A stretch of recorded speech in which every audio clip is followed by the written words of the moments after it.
우리가 지난 시간에 살펴본 요한계시록 5장은 두루마리에 대한 이야기로 시작을 했습니다. 이 두루마리는 앞으로 일어날 심판에 대한 역사와 그리고 구원에 대한 역사를 기록한 책이었습니다. 그런데 문제는 요한이 아무리 주위를 둘러보아도 이 두루마리를 펴며 인을 떼기 합당한 자가 없다는 것이었습니다. 그러나 요한은 이 두루마리를 펴며 인을 떼기 합당한 자가 어린 양 예수임을 깨닫게 됩니다.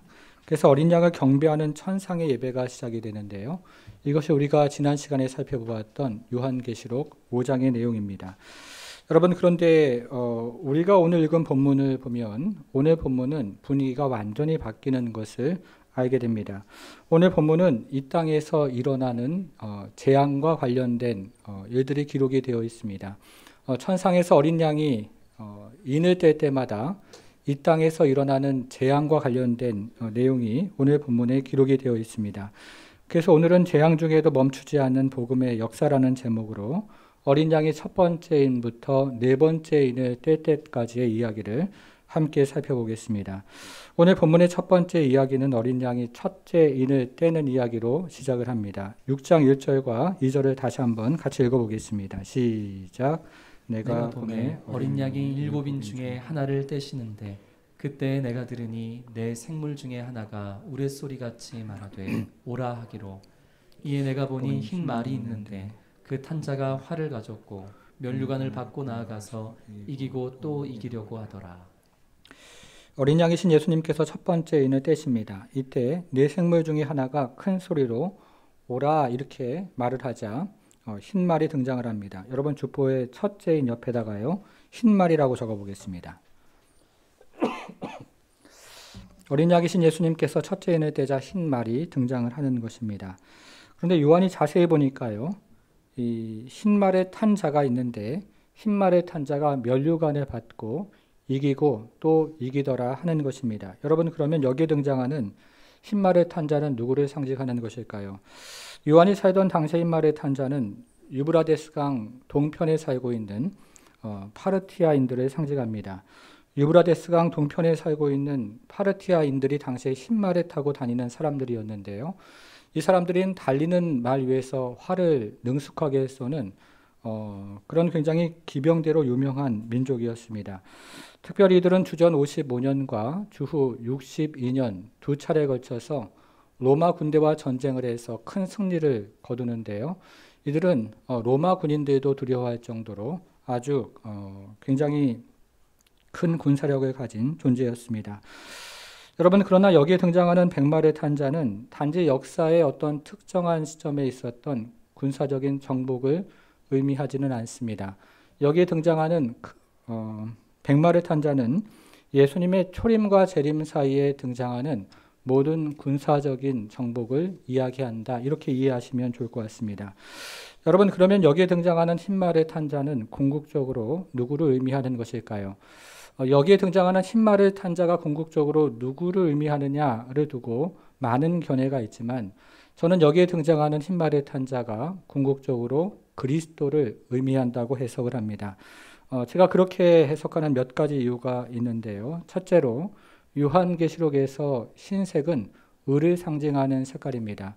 우리가 요한계시록 처음부터 마지막까지 읽어보면 흰색이 많이 등장을 하는데요. 흰색이 등장할 때마다 의로움을 상징합니다. 두 번째 이유는 첫 번째 이유보다 더 중요한데요.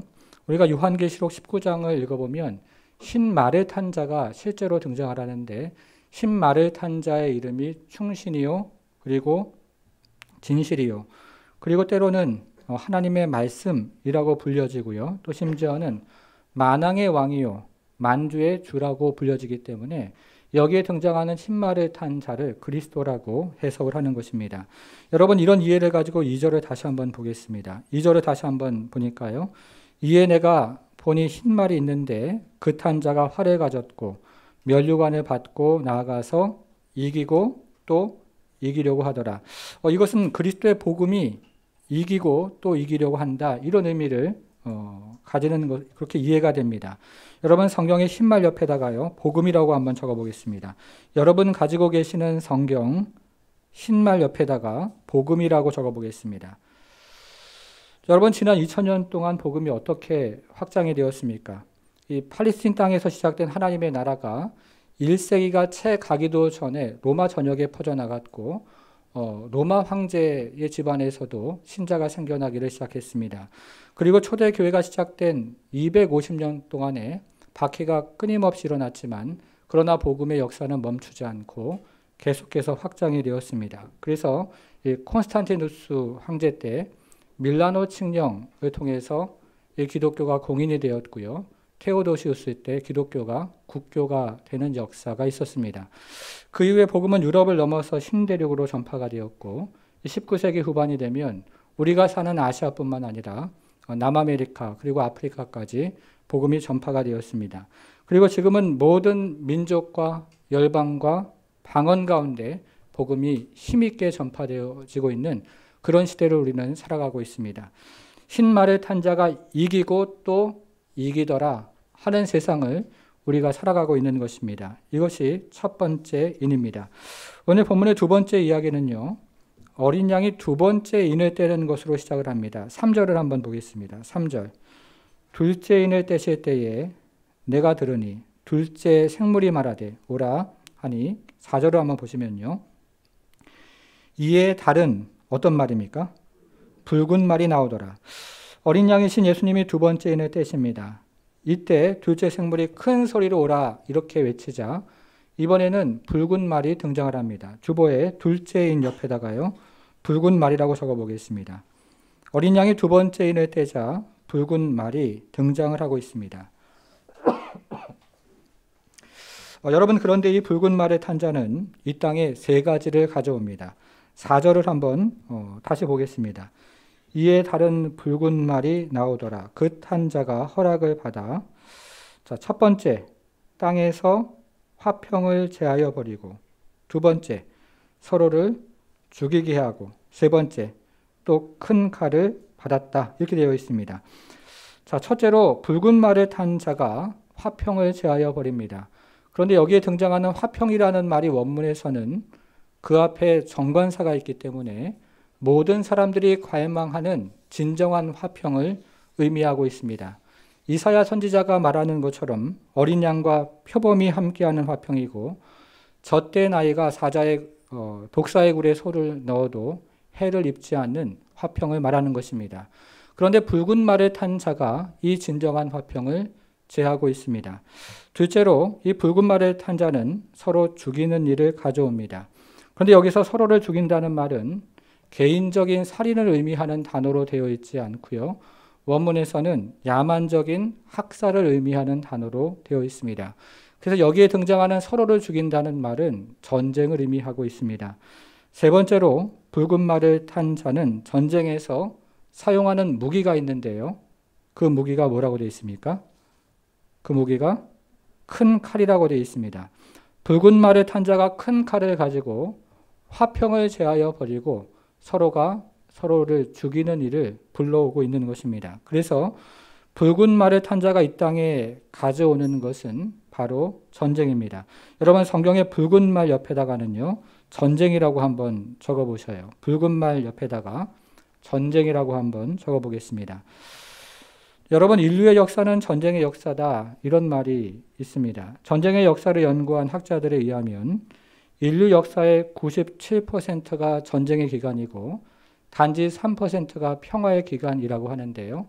그 3%마저도 전쟁을 준비하거나 전쟁의 피해를 복구하는 기간이기 때문에 인류 역사에 있어서 진정한 평화의 기간은 단 1%도 안 된다고 합니다. 1914년에 세르비아 한 청년이 보스니아의 수도 사라예보에 오스트리아 황제가 부부가 방문한 것을 알고 미리 준비한 총을 가지고 이 두 부부를 살해를 한 일이 계기가 되어서 1차 세계대전이 일어났습니다. 그런데 이 전쟁의 내면을 들여다보면 민족적인 이해와 정치적인 이해와 경제적인 이해가 서로 얽히고 설키면서 세계의 열강들이 짐승처럼 큰 칼을 가지고 평화를 제하여 버리고 서로를 죽이는 아주 끔찍한 사건이 일어났습니다. 여러분 우리가 사는 오늘날의 세상도 전쟁의 소문이 끊이지 않는데요. 그 중에 세상의 화약고라고 하는 중동에 위치한 시리아가 있습니다. 이 시리아는 2011년에 10대 소년들이 벽에다가 대통령 하야라는 어쩌면 다소 장난기 어린 그런 글을 쓴 것이 계기가 되어서 내전이 시작이 되었습니다. 그런데 시리아 내전을 가만히 들여다보면 그 안에 민족적인 이해와 그리고 정치적인 이해, 그리고 경제적인 이해가 서로 얽히고 설켜서 그 땅의 대통령과 그리고 세계 열강들이 큰 짐승처럼 큰 칼을 가지고 평화를 제하여 버리고 서로가 서로를 죽이는 일이 지금까지 일어나고 있습니다. 이 시리아 내전은 지금까지 11년을 넘어서 일어나고 있는데요. 이 시리아 내전으로 인해서 죽은 사람이 39만 명에 이르고 그리고 행방불명된 사람들이 20만 명이 넘습니다. 그리고 1200만 명이 지금 난민이 되어서 세계 각처를 떠돌아다니고 있는데요. 이것은 시리아 인구의 절반이 넘는 사람들이 지금도 여전히 난민 생활을 하고 있다는 뜻입니다. 한 뼘의 땅이라도 차지하려는 인간의 욕심이 붉은 말을 탄 자가 되어서 화평을 제하여 버리고 서로가 서로를 죽이는 전쟁을 일으키고 있는 것입니다. 인간의 욕망, 끊임없는 인간의 욕심이 붉은 말을 탄 자가 되어서 전쟁을 일으키고 있다는 뜻입니다. 이것이 두 번째 인이고요. 자, 오늘 본문의 세 번째 이야기는 어린 양이신 예수님이 세 번째 인을 떼는 것으로 시작을 합니다. 5절을 이번엔 보겠습니다. 5절. 셋째 인을 떼실 때에 내가 들으니 셋째 생물이 말하되, 자, 이 셋째 생물 천사를 의미하는 것이겠죠. 자, 이번에도 오라 하기로 내가 보니, 자, 이번에는 어떤 말이 등장을 합니까? 검은 말이 나오는데 그 탄 자의 손에 저울을 가졌더라. 어린 양이신 예수님이 세 번째 인을 떼십니다. 이때 셋째 생물이 큰 소리로 다시 한번 오라 이렇게 이야기를 하니까 이번에는 검은 말이 등장을 합니다. 주보의 셋째 인 옆에다가요, 검은 말이라고 적어보겠습니다. 어린 양이 셋째 인을 떼자 검은 말이 등장을 하고 있습니다. 여러분, 그런데 요한이 가만히 보니까요, 이 검은 말을 탄 자의 손에 무엇이 들려 있는데 이 검은 말을 탄 자의 손에 저울이 들려 있습니다. 그러면 이 저울은 무엇을 의미하고 있습니까? 고대 사회에서 저울은 심각한 기근을 의미합니다. 여러분, 양식이 풍성한 평상시에는요, 양식을 대박으로 서로 주고받으면서 사고 팔았는데요. 아주 심각한 기근이 들면 양식을 눈금이 있는 저울을 가지고 이 양식을 사고 파는 일들이 고대 사회에서 관행을 했던 것입니다. 그래서 여기서 이야기하는 저울은 심각한 기근을 의미하는 단어입니다. 그런데 오늘 본문에는 이 기근의 두 가지 예가 등장을 하는데요. 그 중에서 우리는 한 가지 예를 함께 살펴보겠습니다. 6절을 한번 보겠습니다. 내가 내 생물 사이로부터 나는 듯한 음성을 들으니 이르되, 자, 한번 보십시오. 한 데나리온에, 그 다음 뭐라고 되어 있습니까? 밀 한 대요. 또 한 데나리온에, 그 다음에는요, 보리 석대로다. 이것이 무엇을 의미할까요?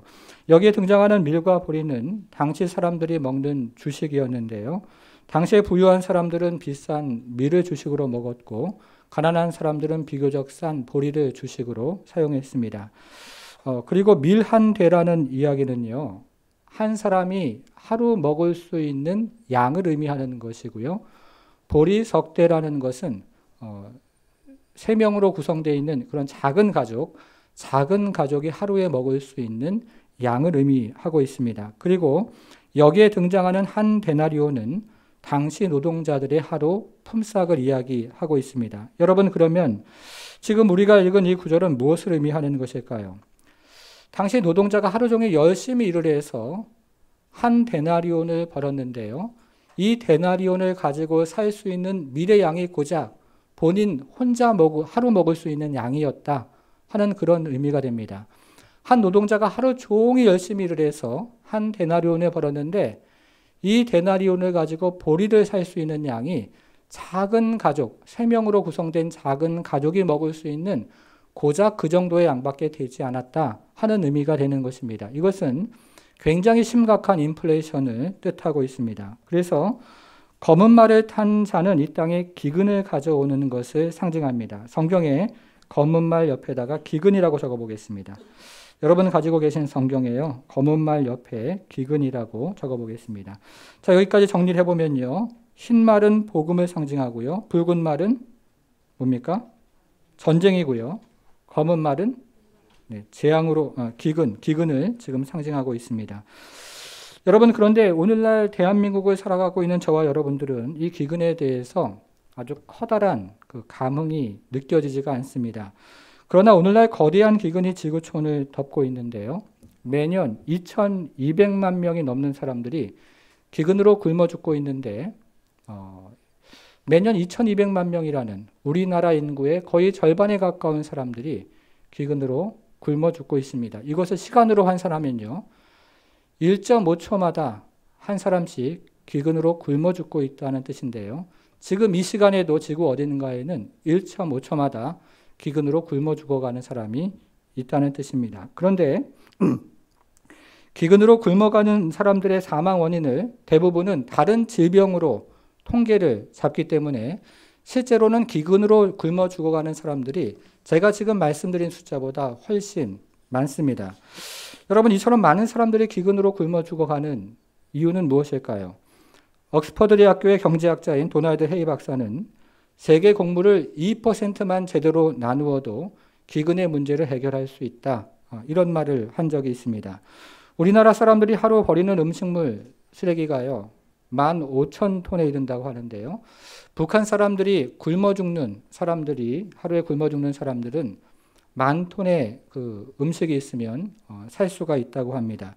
지구 한편에서는 조금이라도 더 먹으려는 사람들이 있는데 이와 같은 인간들의 탐욕이 검은 말의 탄자가 되어서 지구 반대편을 한 데나리온에 밀한대요. 한 데나리온에 보리 석대로 만들고 있는 것입니다. 한편에서 조금이라도 더 먹으려는 이 인간의 탐식이 검은 말의 탄자가 되어서 지구의 반대편을 기근으로 굶어 죽게 만들고 있다는 뜻입니다. 이것이 세 번째 인입니다. 자, 오늘 본문의 네 번째 이야기입니다. 오늘 본문의 네 번째 이야기는요. 어린 양이신 예수님이 네 번째 인을 떼는 것으로 시작을 합니다. 자, 이번에는 7절과 8절을 한번 보겠습니다. 자, 7절. 넷째 인을 떼실 때에 내가 넷째 생물의 음성을 들으니 말하되 오라 하기로.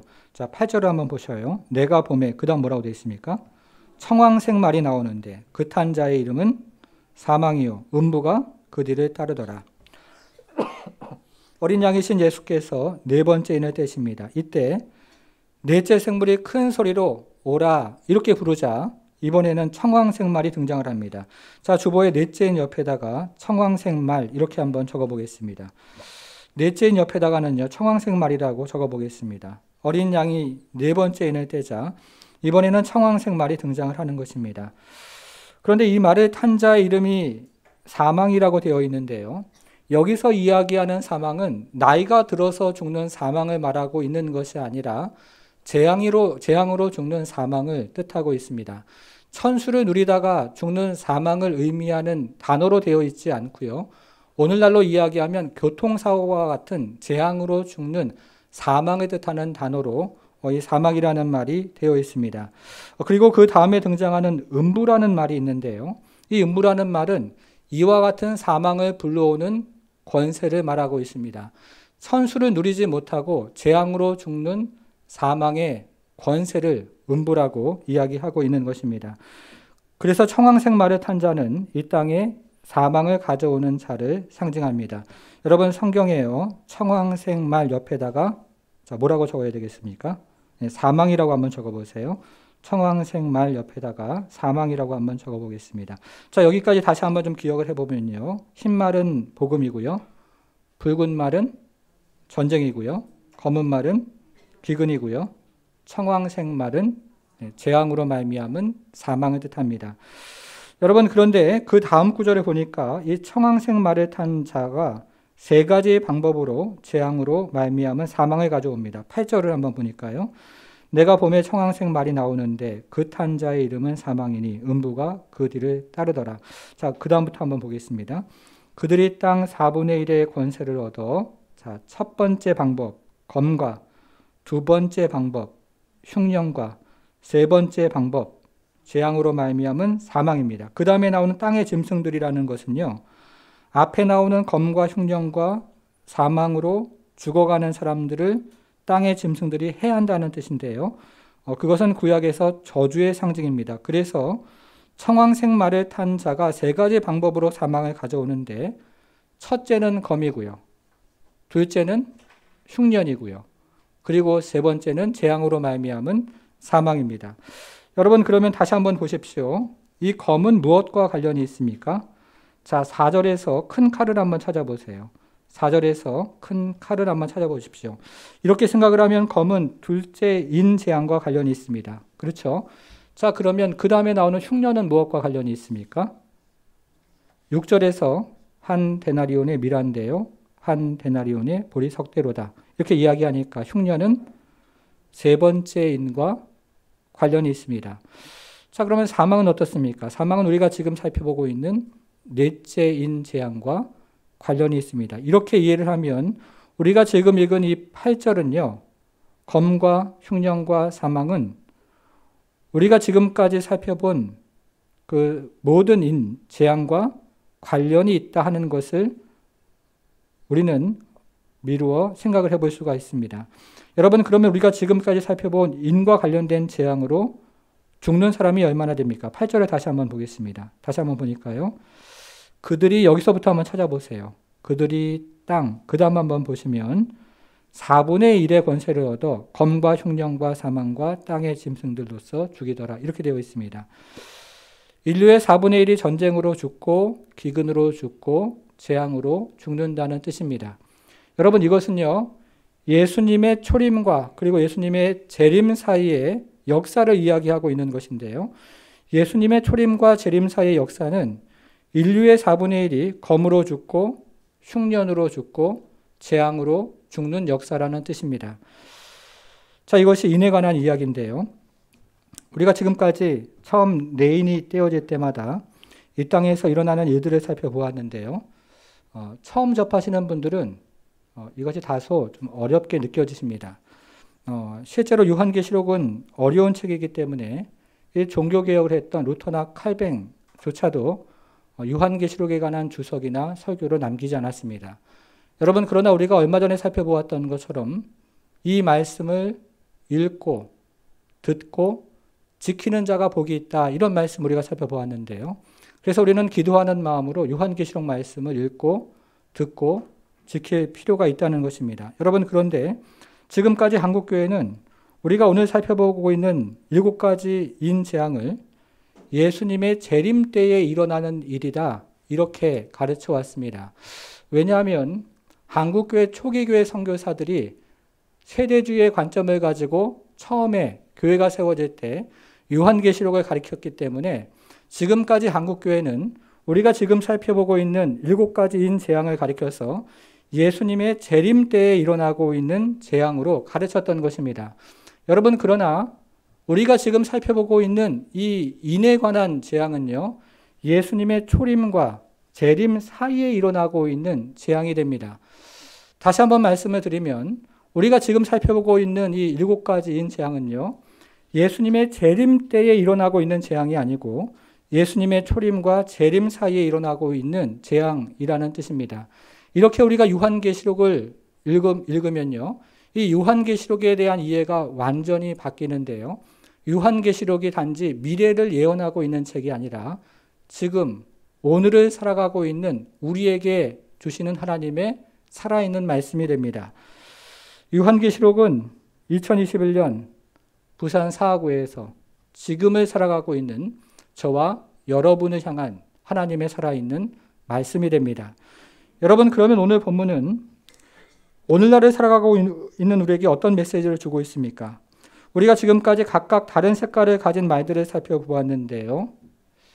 여러분, 이제 여러분 머릿속에 이 각각 다른 색깔을 가진 말들이 뛰어다니는 모습을 한번 연상하면서 그려보시기를 바랍니다. 그러면 각각 다른 색깔을 가진 말들이 지나가는 곳마다 재앙이 일어나고 있는데요. 붉은 말이 지나가는 곳에는 전쟁이 일어나고, 검은 말이 지나가고 있는 곳에는 기근이 일어나고, 청황색 말이 지나가고 있는 곳에는 재앙으로 말미암은 사망이 일어납니다. 성도 여러분, 바로 이것이 우리가 살아가고 있는 세상이라는 뜻입니다. 남들보다 더 많은 땅을 차지하려는 인간의 욕심이 붉은 말이 되어서 전쟁을 일으키고, 남들보다 더 많은 것을 먹으려는 인간의 욕심이 검은 말이 되어서 기근을 일으키고, 또 남들보다 좀 더 많은 것을 차지하려는 인간의 이기심이 청황색 말이 되어서 이 땅의 재앙으로 말미암은 사망을 일으킵니다. 그래서 여기에 등장하는 말들은 단지 하늘에서 부어지는 재앙을 뜻하는 것이 아니라 인간 스스로가 불러일으키는 재앙을 뜻하는 것입니다. 여기에 나오는 재앙은요, 인간의 욕심과 탐욕과 이기심으로 말미암은 인간 스스로가 불러오는 재앙이라는 뜻입니다. 여러분, 그런데 이 같은 재앙이 오직 4분의 1로 제한되는 이유가 무엇일까요? 자, 성경을 다시 한번 보겠습니다. 6장 2절로 한번 가보겠습니다. 여러분, 6장 2절에서 면류관을 받고 라는 말을 한번 찾아보세요.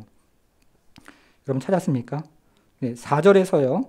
허락을 받아, 그래서 받아라는 말을 한번 찾아보십시오. 굉장히 중요한 말입니다. 그리고 8절에서 권세를 얻어라는 말이 원문에서는 받아라는 말로 되어 있는데요. 여기서는 얻어라는 말, 권세를 얻어 할 때 얻어라는 말이 중요한 말입니다. 여러분, 이것은 말의 활동이 하나님께서 제한한 범위 안에서 이루어지더라 하는 것입니다. 이 세상은 붉은 말이 날뛰고 또 검은 말이 날뛰고 청황색 말이 날뛰는 세상이지만 이 말의 활동이 하나님께서 허용한 범위 안에서 일어나더라 하는 의미를 가지고 있습니다.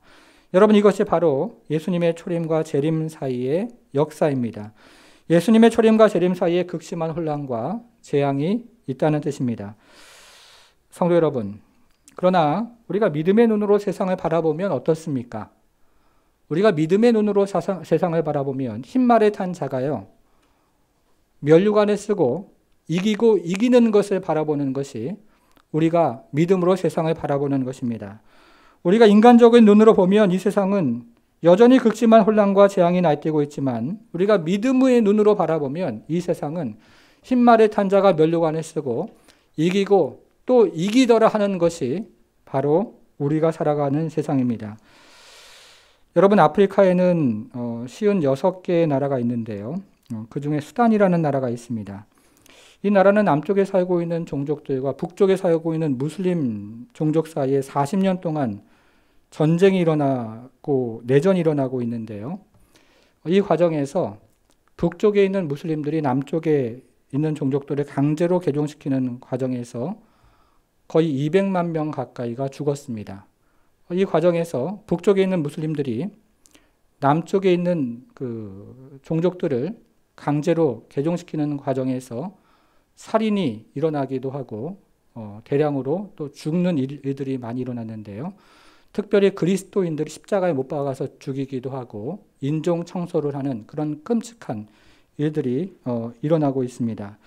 여러분, 그런데 이 전쟁의 와중에서도 아주 놀라운 일들이 일어나고 있는데요. 전쟁 전에는 남쪽에 단지 3에서 4%의 그리스도인이 살았다라고 보고가 되는데 이 전쟁이 일어나면서 그곳에 있던 선교사들이 다 추방이 되었습니다. 그러면서 이곳에 복음을 전할 사람이 더 줄어들었는데 그럼에도 불구하고 지금 들려오는 이야기는요. 이 남쪽에 살고 있는 대부분의 종족이 그리스도인이 되었다 하는 것입니다. 어떤 방법으로 이 사람들이 그리스도인이 되었는지는 잘 알려지지가 않습니다. 그곳은 지금도 전쟁 중이기 때문에 접근이 거의 불가능하고요. 그리고 선교사들이 많이 쫓겨나기 때문에 그것이 어떤 방법으로 복음이 증거가 되었는지에 대해서는 잘 알 수가 없지만 그러나 분명한 사실은 전쟁의 와중에도 하나님께서 역사하고 계시다는 것입니다. 여러분, 그래서 오늘날 전 세계적으로 어떤 일이 일어나고 있습니까? 100여 년 전만 해도 이 아프리카에는 880만 명의 그리스도인이 살았는데 지금은 3억 4천만 명의 그리스도인들이 살고 있습니다. 그리고 남아메리카에는요, 100여 년 전만 해도 단지 5에서 6만 명의 복음주의 그리스도인이 살고 있었는데 지금은 7천만 명이 넘는 복음주의 그리스도인들이 그 안에 살고 있습니다. 여러분, 제가 얼마 전에 중국에 대해서 말씀을 드린 적이 있는데요. 공산화가 시작이 되기 전에 1948년에 중국에는 150만 명 정도의 그리스도인이 있었는데 지금은 8천만 명에서 1억 명이 넘는 것으로 추산되는 많은 그리스도인들이 살고 있습니다. 성도 여러분, 우리는 지금요 가장 큰 부흥의 시대를 살아왔고 우리는 그리고 가장 큰 부흥의 시대를 살아가고 있습니다. 여러분, 그러면 이와 같은 부흥의 시대를 살아가는 그 원인이 어디에 있습니까? 오늘 본문 2절을 다시 한번 보겠습니다. 2절, 이에 내가 보니 흰 말이 있는데 그 탄자가 활을 가졌고 면류관을 받고 나아가서, 그 다음 말이 중요한데요. 자, 그 다음 뭐라고 되어 있습니까? 이기고 또 이기려고 하더라. 거기 표시를 한번 해보겠습니다. 이기고 또 이기려고 하더라. 자, 여기 표시를 한번 해보겠습니다. 여러분, 이 말의 원문으로 찾아보면 굉장히 강력한 말로 되어 있는데요. 이 말이 원문에서는 현재 분사형으로 되어 있기 때문에 계속해서 이겨왔고 또 앞으로도 계속해서 이길 것이다, 이런 말로 되어 있습니다. 계속해서 이긴다는 뜻입니다. 그래서 인류의 4분의 1이 전쟁으로 죽고 기근으로 죽고 재앙으로 죽지만 복음이 이기고 또 이기려고 하는 역사가 바로 예수님의 초림 사이에 일어나고 있는 역사라는 것입니다. 예수님의 초림과 재림 사이에 복음이 승리하는 역사가, 환난이 있고 재앙이 있고 기근이 있지만 그럼에도 불구하고 복음이 승리하는 역사가 우리의 인류의 역사가 된다는 뜻입니다. 사랑하는 여러분, 여러분들의 인생은 이기는 인생입니까? 아니면 지는 인생입니까? 우리가 지는 인생을 살아간다면 그 이유는 분명한데요. 그것은 우리가 붉은 말을 쫓아간다는 뜻이고 또 우리가 검은 말을 쫓아간다는 뜻이고 그것은 또 우리가 청황색 말을 쫓아간다는 뜻입니다. 그것은 다른 말로 표현하면 한 뼘의 땅에 목숨을 거는 인생이라는 뜻이고, 그리고 더 많은 양식에 그것을 차지하려고 또 인생을 허비한다는 뜻이고, 그리고 더 많은 것들을 차지하려고 우리의 인생을 소비한다는 그런 의미를 가지고 있습니다. 사랑하는 여러분, 우리는 어떻게 이길 수 있을까요? 우리는 어떻게 하면 이기는 인생을 살아갈 수 있겠습니까? 그 비결을 오늘 본문은 이야기를 하고 있는데요. 우리가 이기는 인생이 되려면 그것은 바로 흰색말을 쫓아가는 것입니다. 흰색말을 쫓아가는, 예수 그리스도를 쫓아가는 가운데 우리는 승리를 경험하고 또 승리를 경험할 것입니다. 복음을 듣고 복음으로 살고 그리고 복음을 전파하는 인생이 바로 승리하는 인생이요, 앞으로도 승리하는 인생이 될 것입니다. 바라기는 여러분 모두가 복음으로 승리하는 인생이 되기를 축복합니다. 우리 모두가 예수 그리스도를 쫓아감으로 우리 중심 가운데 예수님이 있고 그 예수님을 전하고 그 예수님대로 살아가면서 우리 모두가 복음 가운데 승리하는 인생이 되기를 주님의 이름으로 축원합니다. 우리가 죽임당하신 어린 양 같이 찬양하고 그 다음에 우리 잠시 기도를 하겠습니다.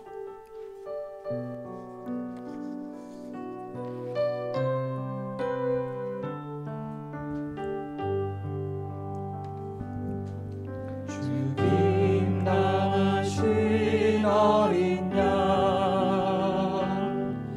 모든 족속과 왕원 백성과 나라 가운데서 우리를 괴로사서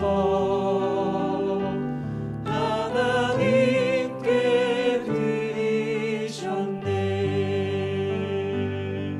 죽임당하신 어린 양, 우리들을 나라와 제사장 삼아 주셨으니 우리는 주와 함께 이 땅에서 다스리니. 죽임당하신 어린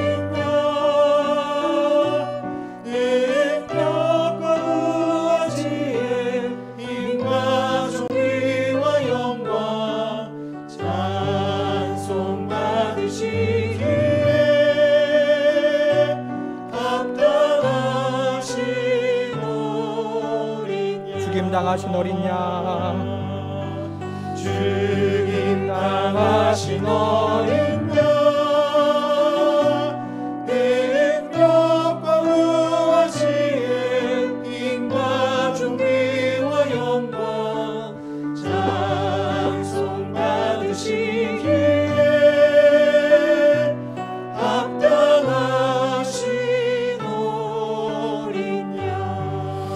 여러분 오늘 오른손을 가슴에 대고 함께 우리가 잠시 기도하길 원합니다. 사랑하는 여러분, 우리가 인생을 살아오면 정말 인생 가운데 지는 그런 경험도 하고요, 또 이기는 경험도 합니다. 여러분들은 언제 인생의 실패를 경험하셨고, 또 여러분들은 언제 인생의 승리를 경험하셨습니까?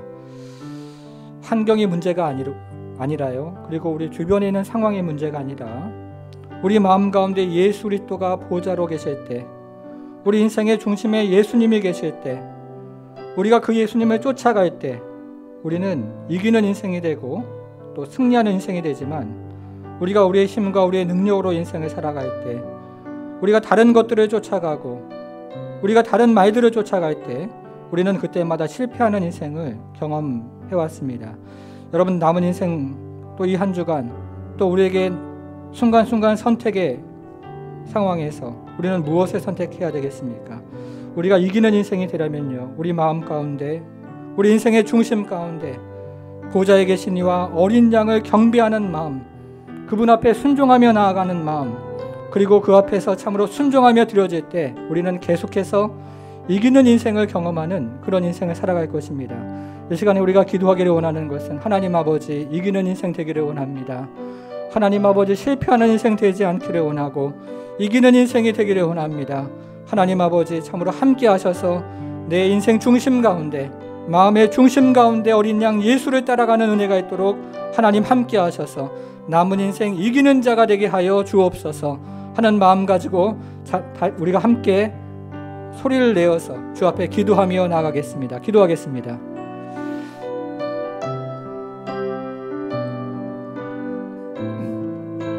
하나님 아버지,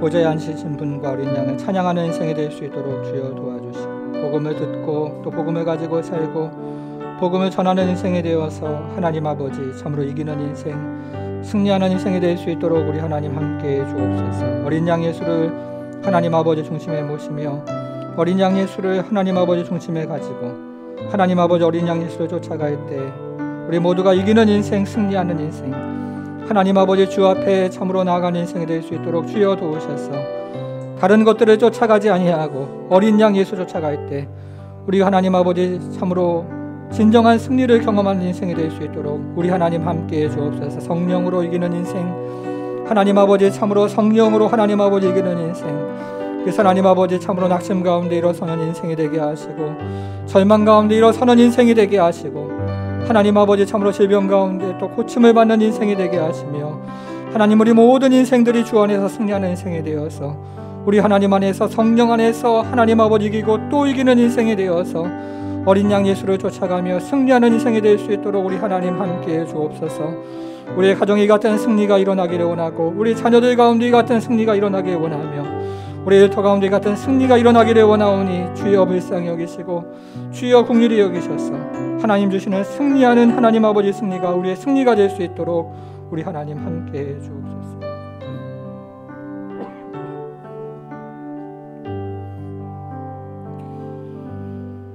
하나님 아버지, 어린 양의 승리가 우리의 승리가 되기를 원합니다. 하나님 아버지, 어린 양의 참으로 이기고 또 이기는 것이 우리의 이기고 또 이기는 것이 되기를 원합니다.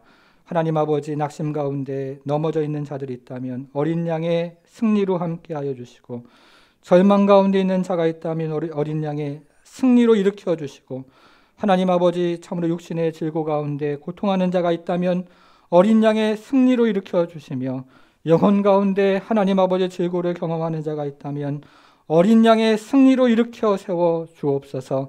하나님, 그래서 어린 양의 승리가 우리의 승리가 되게 하시고, 우리 마음 가운데 어린 양의 승리를 묵상하며 어린 양을 쫓아 나갈 때 인생의 고비고비마다 순간순간마다 어린 양의 승리를 바라보며 경험하며 어린 양의 승리를 하나님 아버지 참으로 살아가는 우리의 모든 성도들의 인생이 될 수 있도록 우리 하나님 함께해 주옵소서.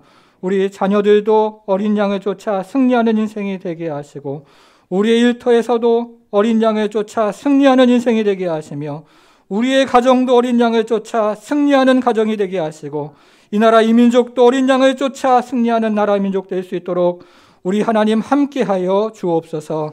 감사드리며 예수님의 이름으로 기도하옵나이다. 아멘.